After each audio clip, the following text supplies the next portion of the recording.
and welcome to a very special live episode of Buckeyes Tomorrow Morning for Thursday, January 2nd. I'm your host, Tom Orr. The Cotton Bowl game against Texas is in 8 days. The game against Michigan in 331 days.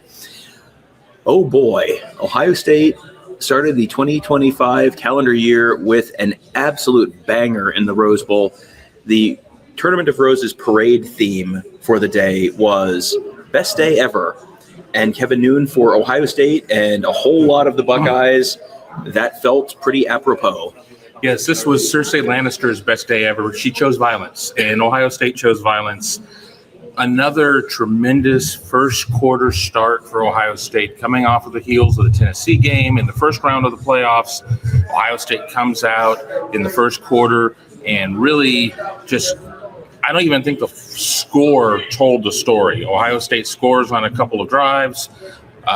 The Oregon Ducks three and out. The drive where they do get a first down or something, but don't really get a whole lot that comes out of that. And before you know it, Ohio State is just sitting in cruise control at 14-0 at the end of the quarter. Where it differs from the Tennessee game is Ohio State puts up 20 points in the second quarter, where Ohio State was not able to do that there. But an interesting factoid, and I think I have the number right. In the first quarter of Ohio State's last two games, Ohio State has amassed, wait for it, 438 yards. Seems like a lot. It's good. Yeah, there were points during that first half where Ohio State was on pace for 70-something points and was on pace for something like 800 yards of total offense. I mean, those are numbers that, hey, you do this against Akron or Kent State, and it's like, yeah, okay, sure. It's a fun thing that you did. Look at the thing that you did. This is the number one team in the country. Well, it was the number one team in the country, and it was over so quickly. And then it was 34-0 in the first half, and it was like, well, Oregon's going to make a little bit of a run, and they got a touchdown before halftime, went for two, got it. So it's 34-8. They get a touchdown again right after halftime. 10 plays, 75 yards, 11 plays, 75 yards on those two drives. But I think the story there is, even when Oregon scored, they scored three touchdowns, 10 plays, 11 plays, 10 plays. For as bad as Ohio State was in terms of giving up big plays in the first game, there was just nothing there for Oregon in the big play department. Yeah, Ohio State really made them earn it. It reminds me a lot of Oregon's really only meaningful touchdown. And that's not true, but when they played in the 15 in the championship game, Oregon, it took them 11, 12, 13 plays with Marcus Mariota at quarterback. And Ohio State was cool with that because they weren't going to be able to do that over and over and over again. That was not going to be something that they were going to be able to replicate. So, kudos to where Jim Knowles has this defense. And, coming out of the Oregon game in October, on October 12th, there were a lot of Ohio State fans who were like, is this really the right guy, et cetera, et cetera, et cetera. When he was hired, I said it took him 3 years at every other stop to really get them cooking. Mm-hmm. And there certainly have been some highs and some lows along the way, but they are sky high right now on defense. They are absolutely sky high. Yeah, well, this was something that you came into the season thinking, this is maybe one of the most talented defenses in the country. Just look at the 5 stars. And yeah, I know recruiting rankings don't always exactly correlate, but you got both defensive ends are 5 stars. You got Sonny Styles as a linebacker. He's a 5-star. You've got Caleb Downs, 5-star. I mean, and there's a bunch of guys who have been playing like 5 stars who were not necessarily with those recruiting rankings. Cody Simon and Lathan Ransom. My goodness. It's just that this is the defense that has been promised. This is the defense when they brought in Jim Knowles in 2022. As you said, you knew it was going to take a little while. And the first year was, oh boy, they gave up too many big plays. And then last year was, the defense is pretty good, but the offense wasn't there. This is the year that it feels like stuff is kind of starting to come, into alignment for Ohio State right now, where the offense is doing what the elite Ohio State offense you would figure would look like. The defense is doing that. Heck, they kicked a couple field goals. I mean, that was excuse me, that was as complete a performance as you've seen. Yeah, I mean, I even go back to 22. Ohio State plays Georgia. We want to see that. We want to see Dark Ryan Day. We want to see all of that going on. But remember, I mean, Georgia put up a ton of points in that game. We're seeing both units. I'm not quite ready to put special teams up there yet, but we're seeing the offense and the defense just really put their will on opposing teams. I mean, and they're just taking the wind out of their sails immediately. And, we haven't really gotten to the point of talking about what the next game is going to be, other than just how far away that game is going to be at this point. But, this is a level of domination from Ohio State that, haven't seen a lot of through the years. I mean, obviously the 2014 national championship year, I think when you could look back at, 2018, Hafley's lone years, DC, the 19, the defense was lights out, number one, in a lot of statistical categories. I mean, that's where it is right now. I mean, it's crazy where they are. And just to think that we are a month plus off of what people have called maybe the worst game in the Ohio State football program's history. We've witnessed two of the top tier games. Yeah, it's that Michigan loss certainly is looking like even more of an outlier than it did at the time. But man, I think there's a certain argument to be made that might have been exactly the kick in the butt this team needed, where. And, is it the players that needed the kick in the butt? Is it the coaches that needed the kick in the butt? Whoever you think needed the kick in the butt, they got it. And you're seeing the results right now. And, I know that's not a game that any Ohio State fan is ever going to say, well, I sacrificed this one for that one. But, yeah, you have to like where Ohio State is right now, because Buckeyes are – you pulled up the – betting odds on a national championship. They're essentially even money at this point, and they still have 2 games to go. And there's a bunch of other talented teams out there. This is not Ohio State, and they're not in the half of the bracket where all they have to do is beat Boise State and SMU. No, there's nothing but big boys left. Texas, and then your choice of Penn State, Georgia, or Notre Dame. I mean, these are some of the biggest teams in the country. But a lot of other teams are banged up. Ohio State's been banged up too. But Ohio State right now is playing with just the depth that Ohio State has in this roster. This is the time of year when you bring in the extra depth so that then you have guys to put in right now, because you're going to lose people at some point, and they have the roster to deal with it. Yeah, there was a lot about Ohio State not playing with tempo earlier in the season. Ohio State really keeping a lot of guys on pitch counts. Well, this is the time where guys have a lot of their legs left. And I think that is so important there. And, we've always talked about strength and conditioning and a team that can sit there and excel in the fourth quarter. I mean, Ohio State's putting teams out of their misery in the first half. I mean, if not, beginning of the third quarter, and it's over. So I think Ohio State really is in a perfect storm. And I agree with what Tom said there. I mean, Ohio State has to play the extra game with the first round, and then has to come out to the West Coast to play Oregon. Now is going to have to go out to the Cotton Bowl to go play Texas, and then potentially could have to play Georgia in the national championship game. I personally don't think Georgia gets past Notre Dame. I think that Georgia's offense is horrible, but we'll cross that bridge when we get to it if Ohio State is able to get past the Longhorns.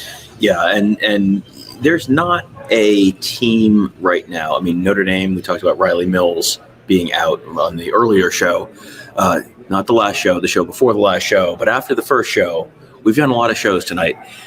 It's been a busy night, but we appreciate you guys all sticking up there and staying up with us, and we'll hang out here with you for a while. If you have not hit the thumbs up, please do that. That helps other folks find these shows. There's oh boy, someone is in the comments telling me to check my DMs on Twitter because I have some great screenshots for you to share with Kevin. Oh boy, it better not be Burger King. It better not be Burger King, or I'll riot. Before we get into the comments and the questions, if you do have questions, throw some questions in there. I've got a couple I've starred already, and we'll get into those. But one of the places where, like, I'm sure everyone's like, why are these idiots not talking about Jeremiah Smith? We'll get there. Like, we got it. Like, we I think in the 4 hours and 15 minutes the show's been on, there's been a little Jeremiah talk. But one of the things that I think I really wanted to touch on, because I don't know if we talked about it on the previous show in a ton of detail, but it's something I put out on Twitter, and I think Donovan Jackson is really a little bit underappreciated by Ohio State fans. It doesn't mean people are slagging him or anything like that, but it's just, I don't know that people really understand what he did for this team and how important it is that he did what he did for this team. Because you had Josh Simmons go down, and Josh Simmons was actually at the Rose Bowl. I hadn't seen Josh Simmons around the program. I don't think, in recent weeks, but he was out here, obviously went to San Diego State, so kind of a local guy. He's from San Diego. Yeah, he's from San Diego. So he, he may have been not around the program a ton, but was at the game again in the Rose Bowl. But he goes down against Oregon the first time, and that's probably one of the many things that went against Ohio State in that first matchup. And then Zen Mahalski comes in, and then he goes down. And then you're kind of looking around, and it's like you still got half the season almost to play at that point. That was the Nebraska game. That was the 7th game of the season. They've played 7 games since then, and Donovan Jackson's been that left tackle for, I think, pretty much all of them. There was not a easy, clear answer at that point. We did a lot of shows talking about, well, they could do this, they could do that, like a hat or brooch, pterodactyl, but there was not a definitive, like, this is, yeah, absolutely no problem, just do this and there'll be no problem. He had not played tackle before, and then the first game he plays tackle is at Penn State against Abdul Carter, who is pretty good at football and pretty good at making your quarterback run around and be scared. Big and true. Yeah, and he had a couple plays in that one where it was like, yeah, they really needed to give him some help there. Since then, you really haven't noticed him, and the problem is he's been so good that you're not noticing him, so you forget about what he's done. But what to with an NFL draft 4 months away at this point for him, to make that sacrifice and play it, put yourself in a spot where you're playing a position you haven't played before at the college level, that's an enormous sacrifice. And can you even imagine where they'd be if he hadn't done it? What's plan B there?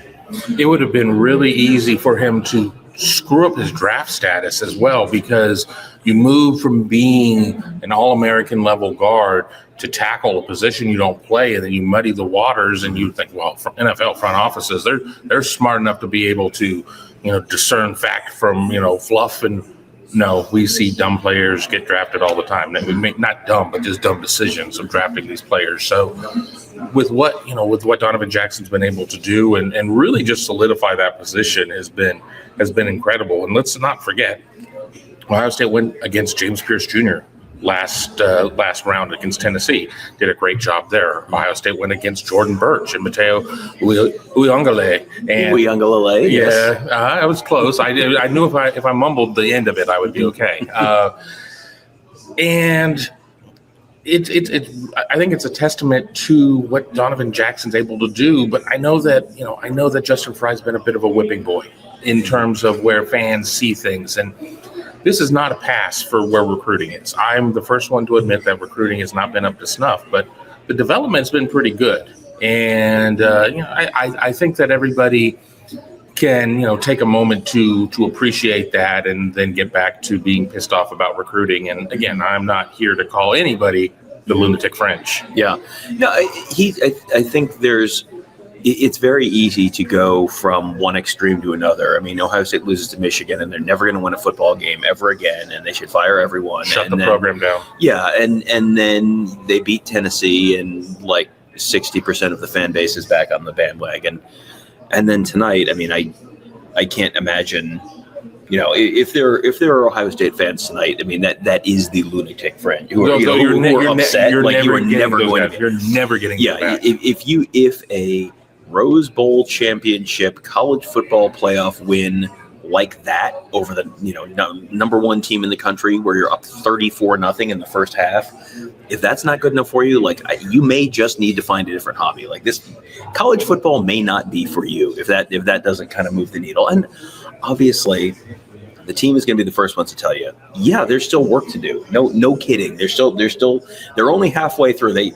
So Reese Davis gave Ryan Day a football on the podium, and I think it had the scores of the Tennessee and the Oregon games, where they had the logos of the teams they'd beaten on there. And he said, there's room for a couple more on there. And so obviously there is more work to do for the Buckeyes. But the good news is, when they have to do that work, they have Jeremiah Smith on their side. Oh, that guy. Yeah. Mm-hmm. I mean, he's pretty good. And Heard plenty of talk about him this week, and deservedly so. He had 7 receptions, a touchdown last time around, and it just, it largely felt like he was underutilized in that game. Well, damn it, Ohio State was not going to allow that to happen this time around, and got him involved early. And Jeremiah Smith did not disappoint. A couple scores, a couple of catches that it's like, no, he didn't catch that. How did he catch that? And that's just a Wednesday for Jeremiah Smith. And we truly are looking at a generational player. I know I've said this on shows before, but I'm going to say it again. Yes, the Bosas and Chase Young were all generational type players, and they all occurred, largely within a decade plus. But there were guys that were able to kind of step into that role. Nobody is going to be Jeremiah Smith. I'm not going to put that kind of heat on Chris Henry Jr. I'm not going to put that kind of heat on Jameer Brown. I'm not going to put that kind of heat on even a teammate on the team right now, Mylan Graham. Jeremiah Smith is one of one, and just enjoy it. And he's got 2 more seasons, barring something crazy happening within NFL eligibility rules. And this is not a kid that just falls back on his talent and it doesn't put in the work. I mean, no, we've not seen him on the Monarch, basically the jugs machine, the way that we saw Marvin. But I don't know what it is that Jeremiah is doing, but young man, keep doing that. Yeah. Well, you look at Marvin Harrison Jr., who a year ago was, I think he didn't win the Blitnikoff, right? Or he was a finalist. He was a finalist. Didn't Roman Dunze win? The year that he lost, he should have won, and the year that he won, you could make an argument he should have lost. Yeah. But he's a Blitnikoff winner, and went number 3 in the NFL draft. And his 3rd year productivity, the yardage, touchdowns, he had 12 touchdowns. Jeremiah Smith's already at 12 touchdowns. He's a freshman. And he's at 12. And that's the guy who was going to go, goes number 3 overall in the NFL draft. And Jeremiah Smith, I mean, people are already talking about him. If he was eligible, he would go number 1 right now. I've seen several NFL types say that kind of stuff. And some of that is it's not a great quarterback class, but it's also, you watch the Rose Bowl, and he had 2 touchdowns. The play that you're talking about, sort of the wow factor. The wow play for me was there's one where Will Howard kind of throws one up, and there's 3 Oregon defenders. There's 3 green jerseys around there, and Jeremiah Smith goes up and just pulls it down, and it was like, what? Because he in Columbus, before we came down here, gave an interview. This was last Saturday, and he talked about the fact, we asked him sort of like, when you're bracketed, do you feel like you're open? Yes. And so then Tony asked him, okay, so how many guys have to be behind you? He's like, I don't know, like the whole team. And Will Howard talked about it in terms of. I asked Will that. Yeah, you asked Will. What a team effort that was. You, me, and Tony. We tried to. We were onto this Jeremiah kid. We tried to triple cover Jeremiah, and he moved the ball on us as well. I tore an ACL. He basically said, it's anyone, and it really doesn't matter if the whole team's on him. Maybe he'll feel like he's covered. Maybe Will Howard talked about, 3, 4 guys, but he threw it up with 3 guys there, and he caught it, and that is not a normal thing. And what's really interesting about Jeremiah Smith is he's putting up these insane numbers. He had 179 yards or something like that in the Rose Bowl. It was 7 catches, 187 yards, 2 touchdowns, 10 targets. But it was 10 targets, and he put up most of that before halftime because they didn't need him for the 2nd game in a row. Playing the college football playoff, they functionally didn't need him in the 4th quarter. I don't think he played at all in the 4th quarter last week. He played in the 4th quarter, but I don't think they threw him the ball in the 4th quarter this week. These guys are a little more rested than you would think. You would expect this to be 60-minute slugfest, and they haven't been. And so not only are you guys maybe a little more rested, and they're rotating more than you might have expected in these kinds of games. There's also the overage. That's a term that Chip Kelly and Ryan Day will use in terms of like, well, we had all these plays, drawn up for this game, and then we didn't end up using some of them. So the overage is like, well, we can just sort of throw that back on the shelf and pull it out later. There's probably a bunch of stuff still sitting on that shelf that other teams are burning through their good material right now, and Ohio State, because they've just been able to separate so quickly, hasn't had to do that. Yeah, I mean, you wonder what is still left out there, and they'll take their 24 hours to enjoy this win, and then it's on to Texas. But I guarantee you that they had lower level staffers going through and cutting up Texas and cutting up Arizona State just to be ready, and they'll start to look and see what things may work against the Longhorns. Because I'm going to tell you this, there's not an offense like the Ohio State offense running around in the SEC right now. Just plain and simple. Yeah. Talk about it being a bad quarterback draft. I mean, quarterbacking in the SEC is suboptimal this year. I think DJ Lagway is going to be pretty good. I think there's some guys that are going to be able to step into roles as time goes on, but there's nothing that Texas has seen that is going to prepare them for what Ohio State does. Now, who is going to be better on that Friday night? That's, we're going to have to wait and see, and that's why you play the games. It was really interesting in the build up to this Ohio State Oregon. There were two school of thoughts of it's hard to beat a team twice. Ohio State's playing hot versus the Oregon just has their number and they're going to be able to do this. I mean, look, it's the 1 versus the 8 for Pete's sake, but just the overage is going to be pretty amazing to see there. You go back and you look at the Oregon defense, and maybe the pass defense was maybe the softer side of where some things were on the defense, but Ohio State just did some things against Oregon that just were unnatural. I mean, it was pretty darn amazing. Yeah, and Will Howard finishes 65% completion. He's been at 80% for like half the season. So this was a little bit lower on that side, but 319 yards, 3 touchdowns. They finished 8.8 yards per play, 5.8 yards per rush, 18.8 yards per completion. That is nuts. Travion Henderson, 8 carries, 94 yards. That's 66-yarder for one of the touchdowns, 11.8 yards per carry. Quinshon Judkins, I know Travion Henderson had the 2 touchdowns. I know Travion Henderson rushed for more yards. I know Travion Henderson had a longer run. I know Travion Henderson averaged more yards. I know all of these things. Quinshon Judkins going 17 carries, 85 yards, averaging 5 yards a carry with a long of 18, which means you didn't do it just, you didn't go 17 carries, 85 yards by going 80 yards on one carry and getting stuffed at the line the other 16 times. It was a lot of 4s, a lot of 5s, just keeping Ohio State on schedule. There were a bunch of times when they hand the ball to him on first down, and it was 2nd and 5.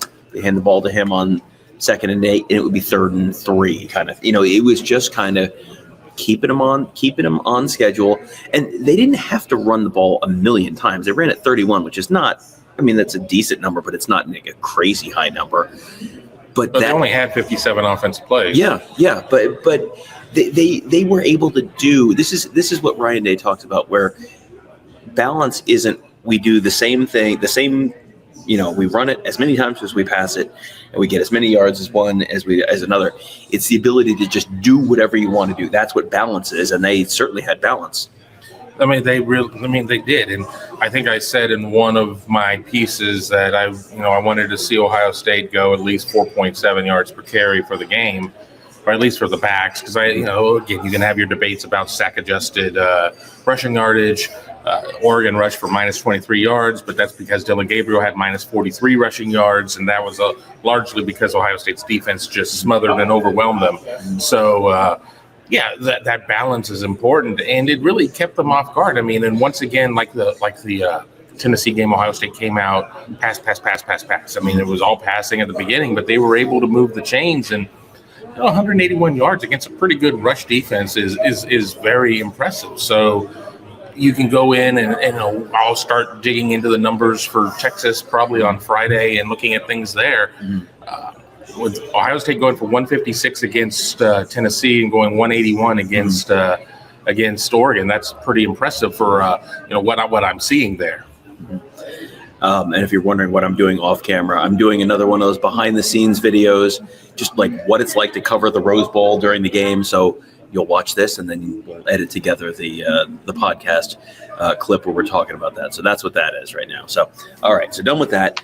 Now let's talk about the Ohio State defense, because holy Moses, that was Dylan Gabriel, who looked like no Ohio State player was ever going to tackle him in the first game, where he just constantly was elusive, was getting out, was finding receivers down the field. He still had a really solid day numerically, statistically. 29 for 41, 299, a couple touchdowns, no picks. So he completed more passes for 70, a higher completion percentage than Will Howard. He had an okay day, but I mean, a lot of that was because they were desperately down and they could not run the ball at all. And the Oregon offensive line, they couldn't open up holes in the run game, and they couldn't protect Dylan Gabriel. And other than that, Mrs. Lincoln, how did the game go? But the Ohio State defensive line deserves a ton of credit because that was another just dominating performance. Yeah, I think in one of my prediction type pieces, I was like, get at least 2 sacks. Well, it was more than 2. And I think when they got the first sack, I was pretty impressed with all of that. But when you end up with 8 sacks, I mean, that is just that is unbelievable. You sit there and you go through there. I mean, just Cody Simon. I know we're supposed to be talking about D Lyman, but you can talk about Cody Simon. It's fine. 2 sacks, 3 TFLs, a PBU, and a partridge in a pear tree. I mean, he really kind of did everything right there.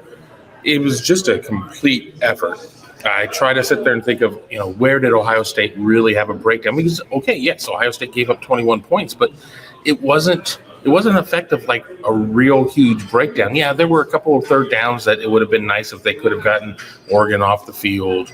Not being able to get to Gabriel or to affect the pass at the end of the first half with 2 seconds left for the touchdown certainly was disappointing, but this is a 41-21. This is a 20-point win that, honestly, that does not tell the full story. It really is more like a 40-point win, in my opinion, from how it felt. Now, maybe as time goes on, have a little bit more time to reflect, watch the TV copy, I may feel differently. But coming out of it, this was just domination in almost every aspect. Well, when you look at 8 sacks to 0, and then you look at, even if you take the sacks out and you just talk about the yards per carry for the running backs, and we'll just use yards per carry for running backs and sacks. So we got 8 sacks to 0, and the team that had 8 sacks had running backs run for 11.8 yards per carry and 5 yards per carry.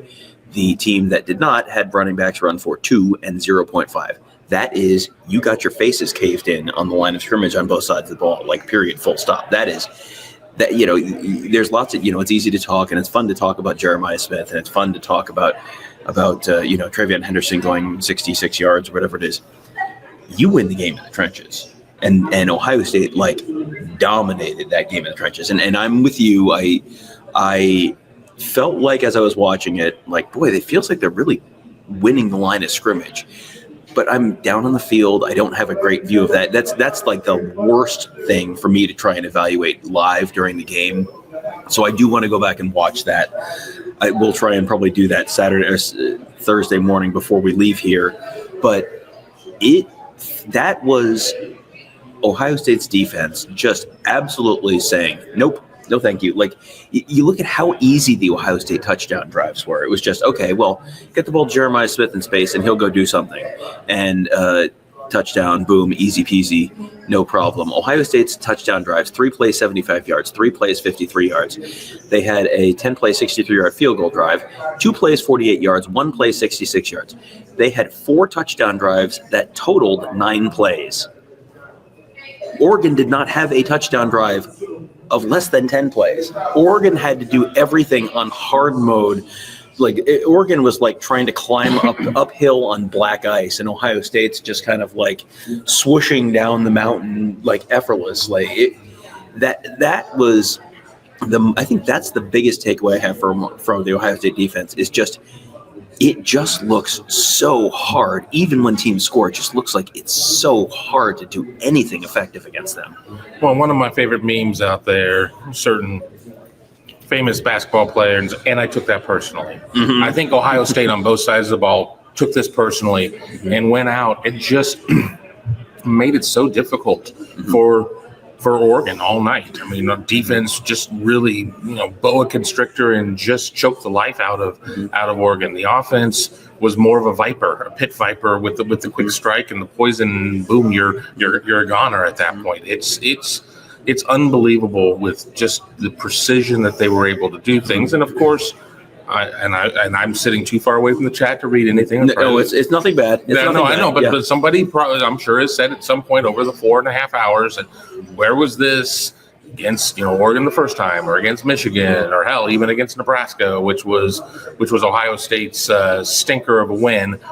But Oregon had a stinker of a win at Wisconsin as well. So again, I don't know if there are enough platitudes that I can throw out there at this point for what I saw. I mean, it really, for a game that was supposed to be hotly contested and everything else, and I'm like, Oregon very well could be leading in the fourth quarter, and Ohio State's going to have to come back on the pregame show that I did with Tony Gerdeman earlier on game day. Well, I was wrong on that one because Oregon never had a chance. No. All right, so here's a super chat from Jordan Kapler. Probably a dumb question because as media, you can't be biased, but do you guys have a favorite play or sequence of events from today's game? We can watch football and go, that was cool. Like there's stuff that teams do against Ohio State that's like, wow, that was really amazing. That's not based on you can recognize greatness or amazing stuff without that reflecting bias. Did you have anything in particular? Because I like every Jeremiah catch. I think a couple of the sacks were pretty amazing to me as well.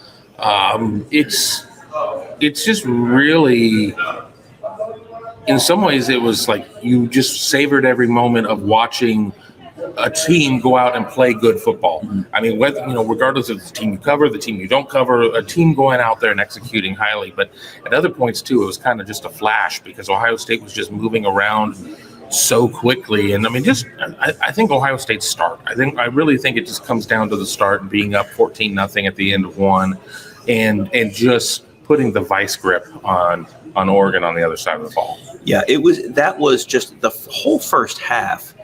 Was you never compare a baseball player to Mickey Mantle. You never say someone's the next Patrick Mahomes. Like you never say, boy, this game reminds me of the 2014 Big Ten championship game. And I had not said that in the 10 years and a month since the 2014 Big Ten championship game. That game reminded me of the 2014 Big Ten championship game, where it was just, there's two interesting teams, pretty evenly matched, should be a good game, and then one of them is the Avalanche and the other one is the Skier, and it's like, nope, that's not how that's, this is over early. And I had a stat that I saw in OptaStats on Twitter. This is the first time that the team has had 3 wins by 20 plus points against AP top 10 opponents in the same season since Nebraska had 4 in 1995 en route to the national championship. And that Nebraska 1995 team was always sort of the standard for me in terms of best college football teams I've ever seen. Because they I think had one game against Kansas State that was like 14 points, and everything else was just like, all right, into the combine harvester with you, and then you throw the next team in the next week. Feed you to the pigs. Yeah, exactly. And so Ohio State beat Indiana, who was number 5 at the time, by 23. They beat Tennessee, who was number 7 at the time, by 25. They beat Oregon, who's number 1, by 20, and not as close as the score indicated, as you said. Right. That's kind of the context around this team right now. That I know this has been a really kind of up and down season for Ohio State fans in some ways. And I know that the 2 losses were stuff that you kind of went, this team is too talented to be doing this. And yeah, they probably were too talented to be doing this, but they're not doing it now. And if they don't do it in the next 2 games, well, then you're going to have a nice shiny trophy at the end of it. Oh, darn. But it's funny that you mentioned the 2014 Big Ten championship game, because I was sitting next to a couple of newspaper writers, and we all kind of came to the same conclusion at the same moment. And it was all like we were hive-minded. We all had the same thing going, and we're all like, this feels a lot like that Wisconsin game. And I'm glad that we weren't the only ones that felt that way, because it was shaping up to be that. I mean, Ohio State was really shaping up to have had to have the Ducks completely on the ropes, if not for that last, that touchdown at the end of the of the half. But even with that, I mean, that was too little, too late. Yeah, and I don't know that I actually gave an answer to this question. I'm sorry, I feel my brain going into power save mode at this point. I got up at 4 o'clock Pacific time this morning to get to go cover the parade. So I will apologize for if I'm lagging. If you see the buffering thing in front of my face, that's what that is. But I think my amazing play, and there are some good suggestions in here, and I'll get to a couple of the other ones. But the play where Oregon had 3 guys on Jeremiah Smith, and he goes up and he catches it. Like, that wasn't the flashiest play. That was. He scores touchdowns. Like, you've seen that before. I've seen him going into double coverage. I've never seen him go up and get into triple coverage. That was the one where I kind of went like, whoa, what? How did he do that? And it's just like, yeah, sure. You watch it and it's like, oh yeah, sure. That of course he did it. That's what he does. That was a more difficult catch than the touchdown where there wasn't a defensive player within LA County. Yeah. And here's from Robert. He says the first JJ touchdown was awesome, but the Trey 66-yarder felt like the final dagger, that classic first half dagger. But that was one of the things that made it feel like that 2014 Wisconsin game where Ohio State was up 24, and then I think they had a long touchdown run or something like that to make it 31. And then right before the half, you had Joey Bosa with the scoop and score off the fumble from Melvin Gordon, and that was the one where the game just like went to plaid, and that Travion Henderson one was the moment that was kind of like, okay, like what is going on here? Because I'm going to read this to you: 3 plays 75 yards, 3 plays 53 yards, 2 plays 48 yards, 1 play 66 yards. Those were the touchdown drives. This was when you get a new copy of EA and you're like, all right, I'm going to play like Norfolk State and I'm going to do it on JV mode just so I can. That was the first half, and that was against the number 1 team in the country. That was amazing to me. So yeah, give Robert credit on that one. Now here's a good one from Rick. Glad the tight ends are really starting to cook, some really good blocking. I know they can catch the ball, and it did not take very long for them to get G. Scott involved in the passing game today. Yeah, there was no overage there. They sat there and made sure they were going to get that one in. And again, we always joke about, is this the year of the tight end? And no, this is going to be the year of Jeremiah Smith. But tight ends are doing well, and G. Scott. That was a tremendous concept, and I'm looking forward to watching it hopefully from kind of a top-down view and kind of figure out. I know there was a little bit of a rub route in there that kind of occupied his defender, and he took it for a while. Yep. Leo has a question about the defense. Did Jermaine Matthews get some snaps? And yes, Jermaine Matthews was playing out there. They are, we talked earlier about the defensive line and how they're rotating more on the defensive line, but you're seeing more rotation in a lot of places. You're seeing Arvell Reese in there with the linebackers, where it's it's Cody Simon and it's Sonny Styles, but also even when they're not playing a team where they're going to play 3 linebackers, you're playing more Arvell Reese because he's viewed as a starter, so they're going to work him in there. Jermaine Matthews is someone who they view as a starter, and you're going to start Davison Igbinosun and Denzel Burke, but they feel like they can put Jermaine Matthews in without having a drop-off, and they know, hey, you still have 2 games coming up against big-time teams. You're going to have to continue to play your depth, and you need to have someone ready in case someone goes down. That's true, everywhere around the field. One thing we didn't mention on the earlier show that I noticed, did you see that Mylan Graham was out there at the end of the game? Like they were playing, it was like all the ones, and they had Bryson Rogers out there for a couple snaps. I was going to say, I saw Bryson out there. But then they had Mylan Graham out there. I thought that was very interesting. Doesn't count against the red shirt. Right, yeah, exactly. He was just like run blocking, but I just thought like, all right, well, you gotta remember, Jaden Ballard is gone. Kojo Antwi is still around. I saw Kojo today, but they don't need to get him ready for next year. He's all but gone. Yeah, he's in. I mean, he's literally in the portal already. So, Ballard gone, Kojo gone. So, Mylan Graham kind of is that next man up in some ways. In that, outside of Brandon Innes, obviously is. I wonder if you asked Brian Hartline if he considers Brandon Inniss a starter, if he would. Because Inniss Inniss is getting the reps, like he's kind of in that conversation, but obviously not as many as the starting three. I'd be interested to maybe we'll get a chance to talk to him about that. Be interested to find that out. Jason Warner says Texas can slow them down by getting outside pressure. They have to get pressure, though. The Texas DBs cannot hold up without it.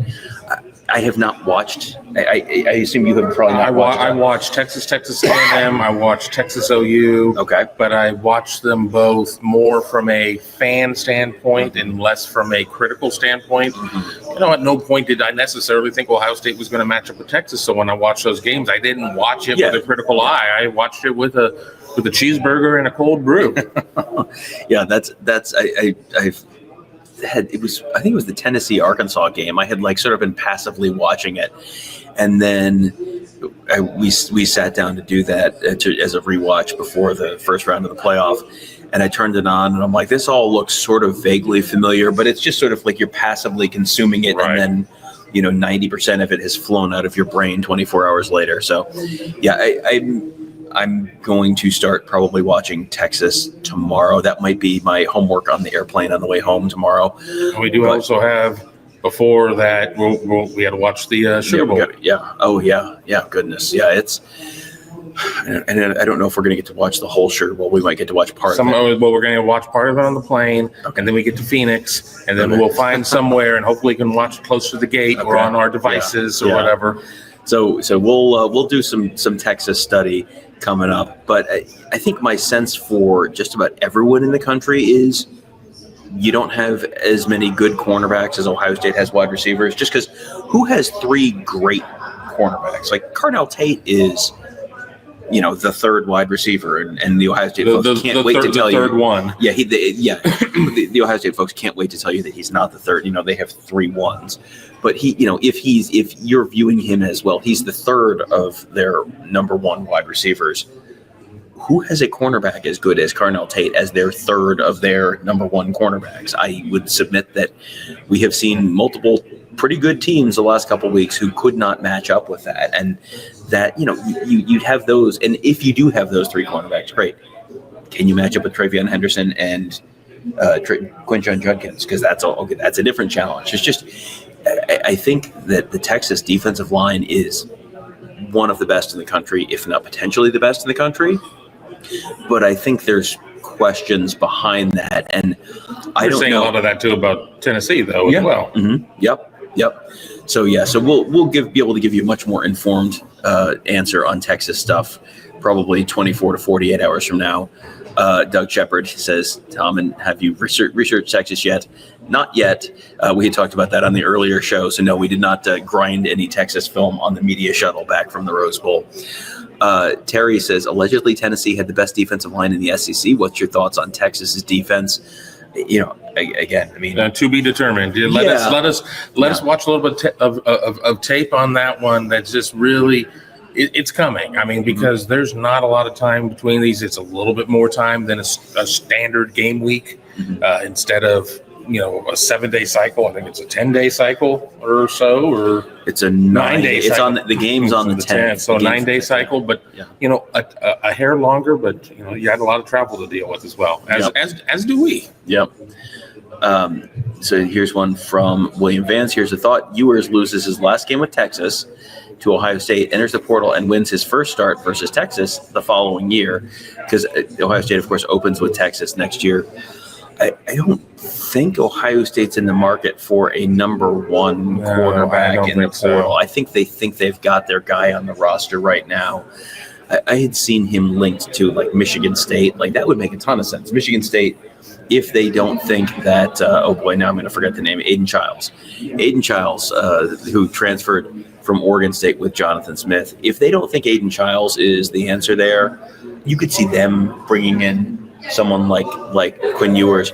I think Ohio State thinks they've got their guy in Julian Sayin, and if you bring in a 1-year transfer, you're going to probably chase those guys in the portal. So I don't think that's how that's probably going to shake out. There's something about how you build a roster, and sometimes you have to fill things in with transfers, but when you can only play one quarterback. It's not like a case of if you have two quarterbacks, you have no quarterbacks. You can't dance around with that. Ohio State, I think we'll have to kind of wait on what Lincoln Keynotes is thinking. I mean, Ohio State could have to get two quarterbacks out of the portal, but if you believe Julian Sand is your guy, you can't sit there and say, we're going to have to wait another year as Tavian St. Clair comes up. And, I mean, he's just not going to stick around. Yeah, and Tavian St. Clair was there at the Rose Bowl today. A bunch of the Ohio State early enrollee freshmen were there. Devin Sanchez, Carter Lowe, Bogdan Miller, Javon McFadden. Yeah. I think there were a couple more. Jake too. Cook. There were a bunch. Fahim Delane was there. Yeah, they were. Don't worry, you have photos to edit at some point, yeah. like at 4 a.m, and you'll have all of that in front of you.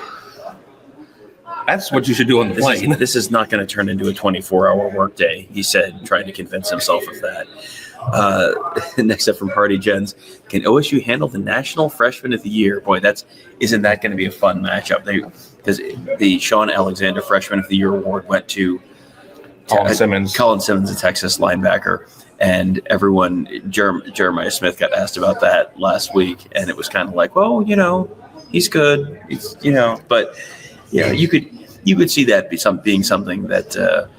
Much like the Kurt Signetti Google Me thing, where it's like no one said anything about it beforehand, and then the game's over, and Ohio State has like Google Me on the scoreboard.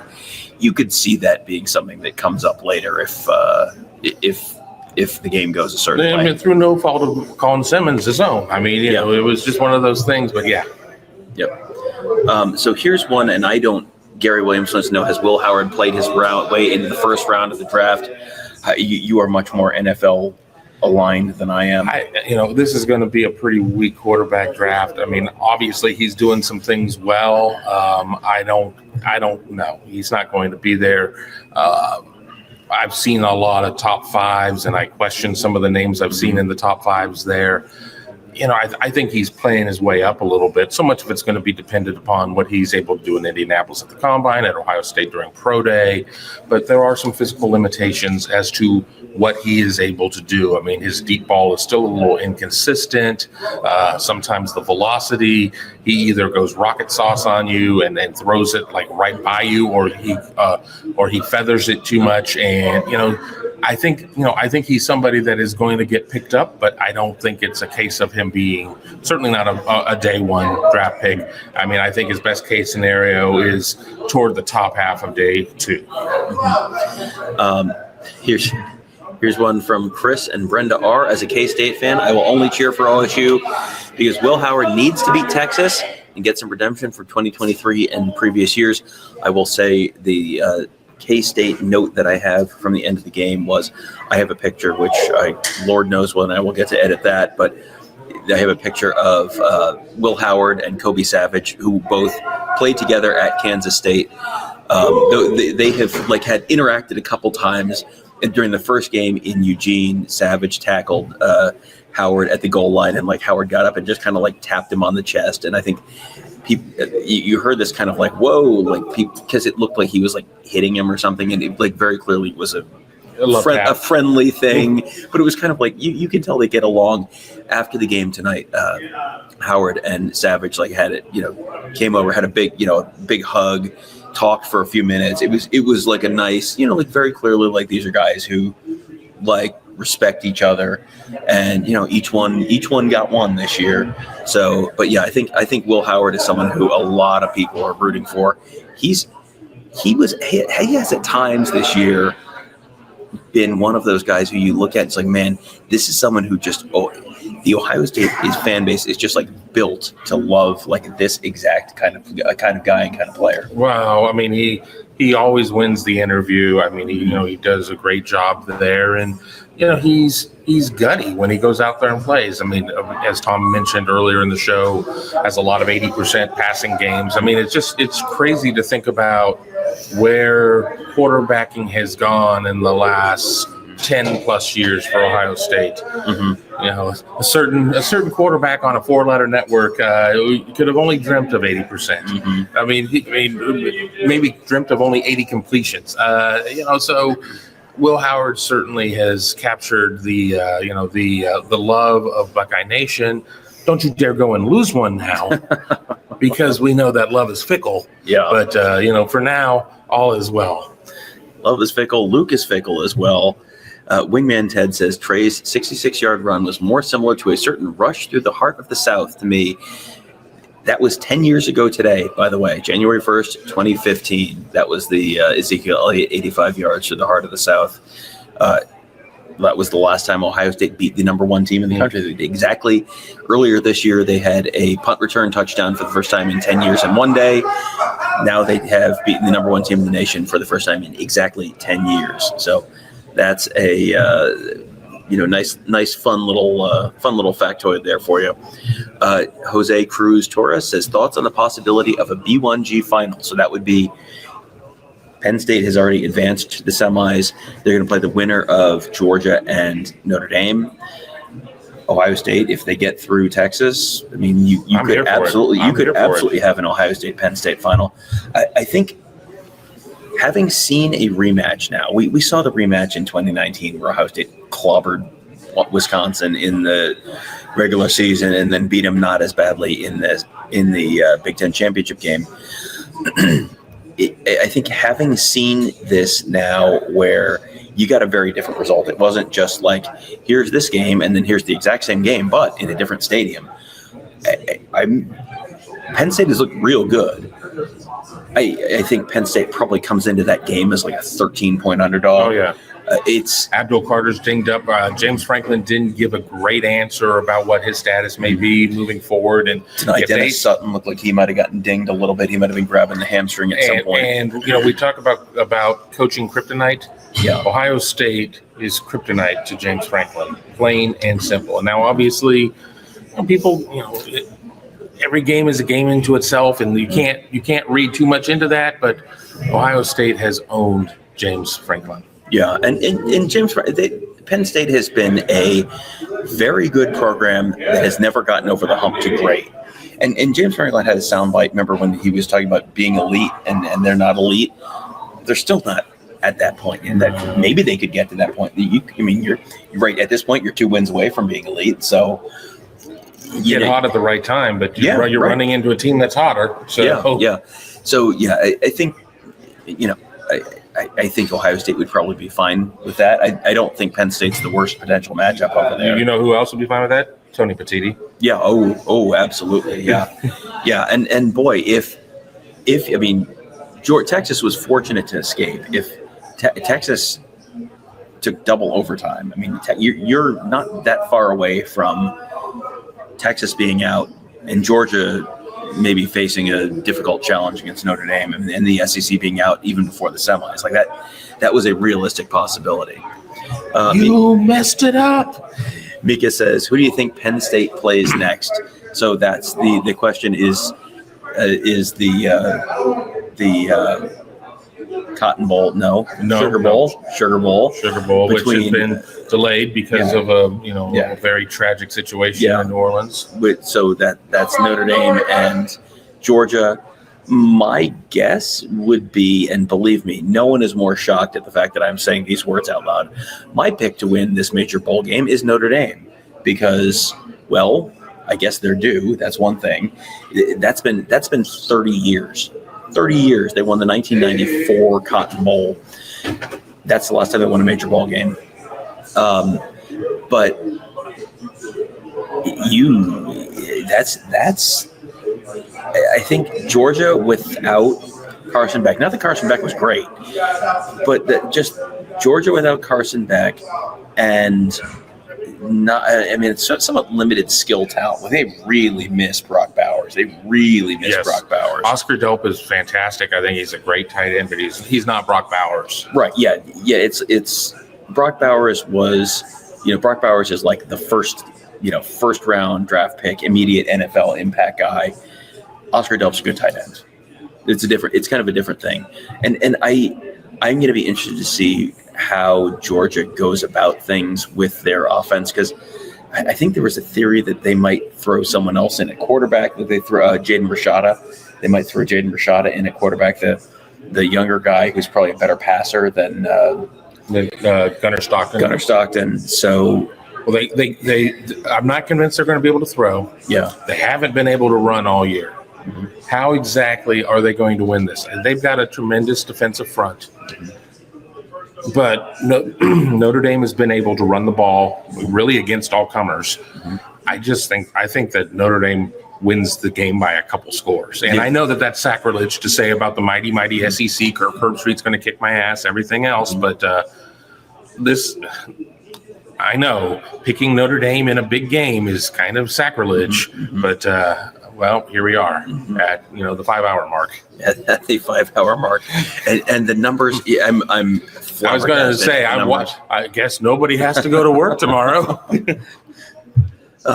So Doug Shepard says Kaczmarek has really helped the running game. Will Kaczmarek, the tight end, he has really been a great addition. And he's another one of those guys who's kind of on that Donovan Jackson list where a little bit underrated. You sort of forget about him because, G. Scott has the passing receptions, the receiving yards. Kaczmarek, they brought him in because he was a good blocker. That was the stated reason that they brought him in. And he caught 20 passes last year at Ohio University. And I think it might have been 20 the year before that. So he can catch it, but he just kind of does the thankless grunt work, dirty work stuff at tight end. That is, that's what Ohio State really wants out of a tight end. Because one of the stated reasons for Ryan Day for why they always want to play a tight end and why they don't just go 4 wide with a running back, don't go 10 personnel. They almost always have a tight end in the field just because they feel like that really helps them in blocking in the run game. And to have them go for whatever it was. I mean, 5 yards a carry for Quinshon Judkins and 11 yards a carry for Travion Henderson. Seems like it's working. Yeah, it's working, and you can't say enough nice things about Kaczmarek. I mean, he's not necessarily going to jump off the stat page for you, but when you're thinking of Kaczmarek, see what's going on with the run offense, see what's going on with the QB protection. And that's really where his stats live. Here Terry says Arizona State had a couple chances to win the games that Texas can be had. I have still not seen the targeting call that everyone was up in arms. Did you watch it? I don't have a beer in my hand, so I mean, it was questionable, and it was a Big Ten officiating crew, so we know they don't know how to call targeting. It was questionable. It was a Big Ten officiating crew. Well, you don't have a beer in your hand, but if we were playing the Big Ten officiating crew drinking game, that was a questionable call on a targeting. It's definitely everyone has to drink. Rick says, I've already rewatched the game, and quite frankly, it's shocking that Oregon got to 21 points. Yeah, it was, 10 plays, 11 plays on those drives. Like, they had to grind it all out, and that took a lot for them to do it. That was not an easy way to do it. I agree. I think that when we get a chance to watch it, we'll agree with Rick on that statement. Yeah, it certainly felt like that during the game. My voice is about to go, so I was going to say we're probably getting to the bitter end. We want to thank everybody for sticking with us through all these hours. These shows are so much better than when the outcome goes the wrong way. But you know what you can do to help us out is, first of all, if you're watching us on YouTube, subscribe to the channel, hit that thumbs up, hit that bell. All of that helps us distribute our content more to Ohio State fans. If you're listening on your favorite podcasting platform, there's a 5-star review. That also helps us there. And lastly, you know how much it is for your first month of Buckeye Huddle as Ohio State is making a championship run? Let me tell you how much it is. It is $4.99. You can't get a little Caesar's pizza for that. Hell, I don't even know if you can get a McRib for that. I mean, so get all the team coverage from Tom, Tony, and myself, recruiting coverage from Mark, all of the X's and O's coverage from Ross Fulton and our team of analysts. $4.99 for your first month. I know maybe you've been on the fence. It's a new year. It's a new you. Be a better football fan by being part of Buckeye. All right. Well, thank you all for joining us. We normally, when Tony and I finish, all the listener questions, we'll say we've defeated the listeners. I think this is the first time the listeners or the viewers have defeated us. And as the clock. as has the clock. Yes, our first ever 5-hour post-game show. I can't say it'll be the last ever 5-hour post-game show because keep on winning. You could have a couple memorable games coming up ahead We will be there for them. We hope you guys will be there with us as well at BuckeyeHuddle.com and YouTube.com/BuckeyeHuddle. That will do it for today. Thank you guys so much all for joining us. We will talk to you tomorrow.